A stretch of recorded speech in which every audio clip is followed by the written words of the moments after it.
Welcome back to part two of He's a Good Person, but in part one, I shared how excuses and minimization keep women trapped, how they kept me trapped. I talked about the damage of disrespect and the impossible choices mothers face when trying to protect their kids. In this episode, I want to talk about how I eventually reached a breaking point. At that time, I wasn't even thinking about healing. All I could think about was surviving, just making it through each day, avoiding another explosion and keeping the peace. And here's the truth. I had no idea what the impact of emotional abuse really was. I didn't understand the intensity of what I was going through. I had heard the word narcissism, but I didn't realize how devastating its impact could be.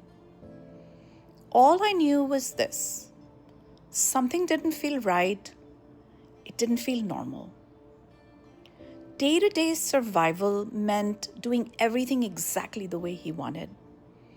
Every word, every choice, every minute revolved around meeting his expectations.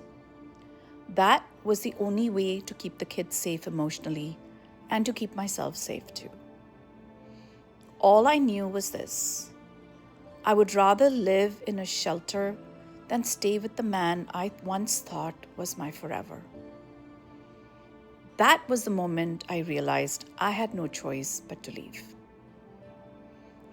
It took me a long time to see the pattern in our communication.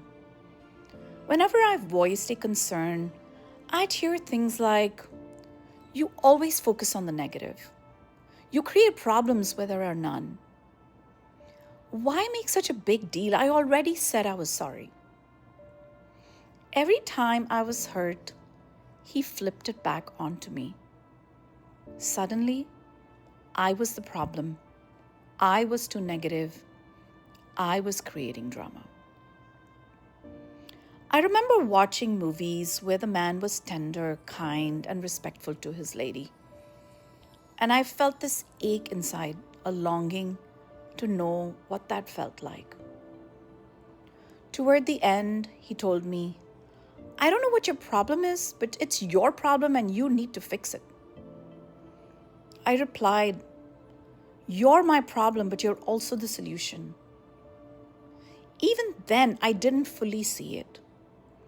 What I knew was this: every time I asked for respect, the story got flipped until somehow I was the one at fault.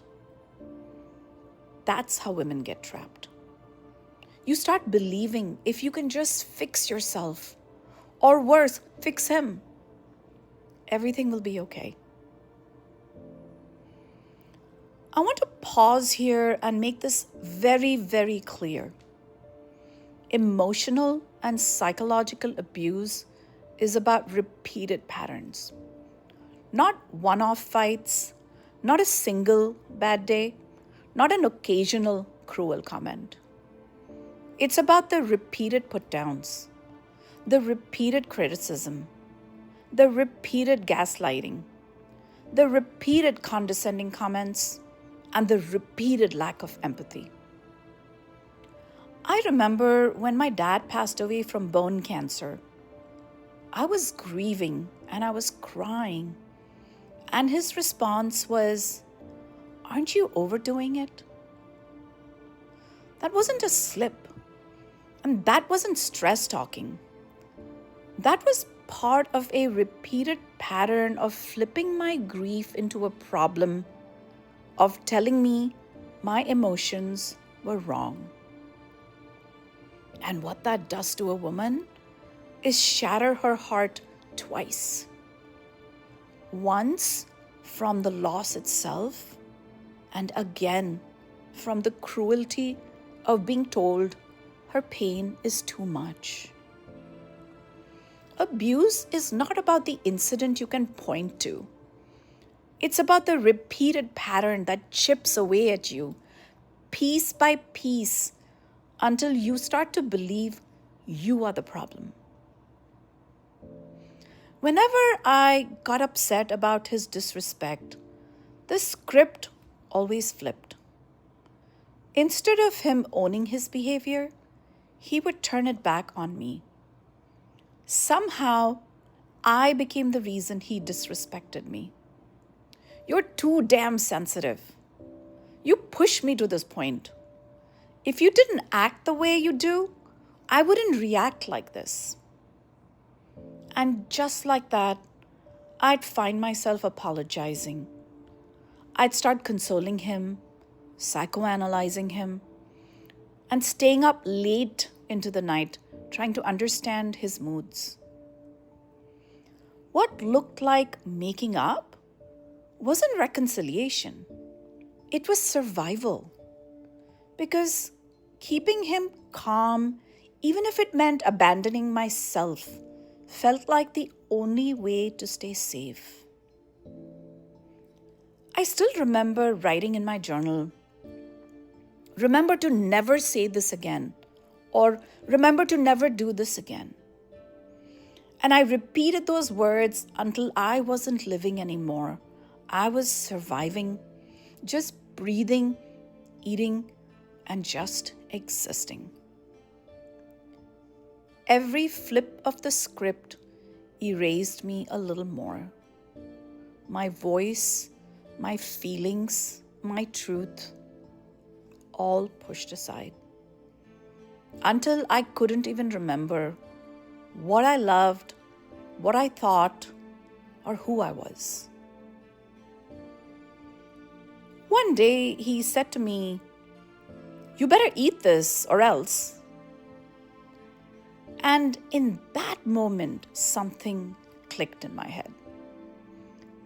This didn't sound like love. This sounded like abuse. That realization wasn't about healing. It was about survival. I couldn't minimize or excuse it anymore. And this time, he couldn't flip it back on me. And still, I struggled to name it. Until one day, I found a book by Lundy Bancroft named "Why Does He Do That?" Inside the Minds of Angry and Controlling Men. I had to put the book down several times. It felt like there was a camera in my house and the author was describing exactly what I was living. For the first time, I realized I wasn't me being too sensitive. This wasn't me creating problems. This wasn't something that could be flipped back onto me. This was emotional and psychological abuse. But here's the thing. Even with that clarity, I still clung to hope. I told myself, maybe he would change. Maybe he would finally see my worth.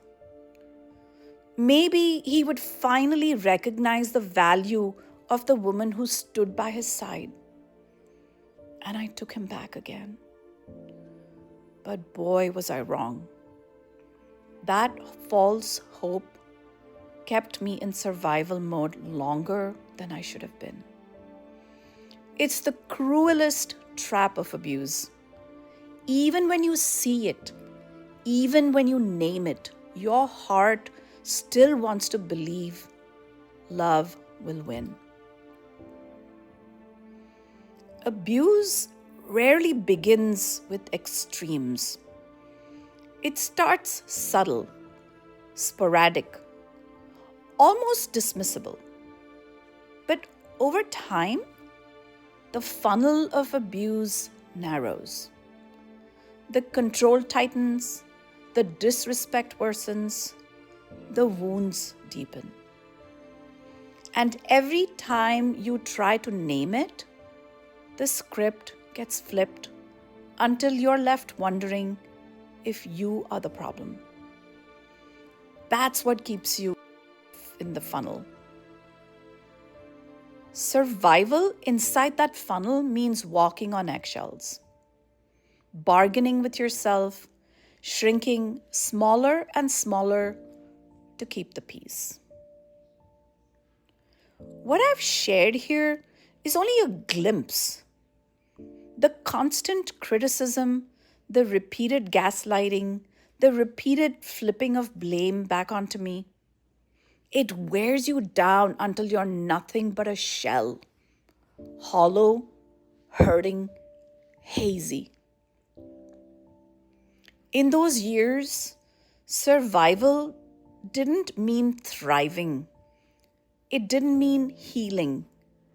It just meant making it through another day. And healing didn't happen overnight. Honestly, it didn't even feel possible at first.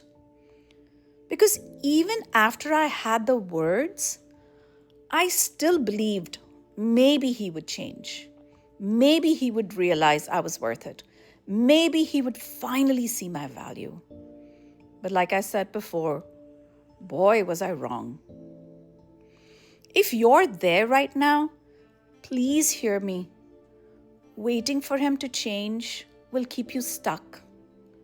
You can't heal in the same place that keeps breaking you. I know what it feels like to think you have no choice, to wonder if maybe this is all you deserve. But I promise you, there is life after abuse. There is love that feels safe. There is peace and joy waiting for you. How do I help women, you may ask? By listening, really listening to the words behind their words. By hearing the break in their voice when they say, "Don't get me wrong, he's a good person, but..."